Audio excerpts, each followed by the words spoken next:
পবিত্র কোরআনে সূরা আর রহমানে অত্যন্ত সুন্দর একটি আয়াত রয়েছে। আয়াতটি হচ্ছে সূরা আর রহমানের ৬০ নম্বর আয়াত। এখানে মহান আল্লাহ রাব্বুল আলামিন বলেন যে হাল জাযাউল ইহসানি ইল্লাল ইহসান, অর্থাৎ উত্তম কাজের প্রতিদান উত্তম ছাড়া আর কি হতে পারে। এই যে বর্তমানে রমজান চলতেছে, আমরা যে রোজা রাখতেছি বা 12 থেকে 14 ঘন্টা আমরা যে না খেয়ে থাকতেছি, এরপর নামাজ পড়তেছি, মানুষকে দান খয়রাত করে মানুষকে সাহায্য করতেছি বা অন্যকে আল্লাহর জন্য সাহায্য করতেছি, অন্য আমাদের যে মুসলিম ভাই রয়েছে তাদেরকে যে আমরা বিভিন্নভাবে সাহায্য করতেছি, এই কাজগুলো যে আমরা করতেছি এগুলো কিন্তু উত্তম কাজ। ইসলামের দৃষ্টিতে এই কাজগুলো যেমন উত্তম কাজ, তেমনি আমাদের যে বিবেক আছে, সাধারণ যে বিবেক আছে সবার, ওই বিবেকের দৃষ্টিতেও এগুলো উত্তম কাজ।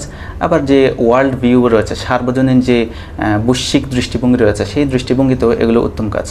আর যেহেতু এই কাজগুলো ইসলামের দৃষ্টিতে উত্তম কাজ, তাই মহান আল্লাহ রাব্বুল আলামিন এই উত্তম কাজের প্রতিদান যে উত্তমভাবেই দিবেন, সেটাই মহান আল্লাহ রাব্বুল আলামিন পবিত্র কোরআনের সূরা আর রহমানের ৬০ নম্বর আয়াতে অত্যন্ত কাব্যিক ভাষায় বলেন।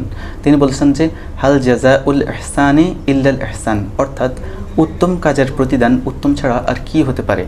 এছাড়াও আমরা যারা আমল করতেছি, অর্থাৎ ইবাদত বন্দেগী করতেছি, এই ইবাদত বন্দেগীর জন্য আল্লাহ যে আমাদেরকে উত্তম প্রতিদান দিবেন, সেটাও মহান আল্লাহ রাব্বুল আলামিন পবিত্র কোরআনের অন্য একটি সূরা, অর্থাৎ সূরা আলে ইমরানের ১৩৬ নম্বর আয়াতের শেষের দিকে মহান আল্লাহ রাব্বুল আলামিন অত্যন্ত সুন্দরভাবে কাব্যিক ভাষায় বলেন যে ওয়া নি'মা আজরুল আমিলিন, অর্থাৎ আমলকারীদের প্রতিদান কতই না উত্তম।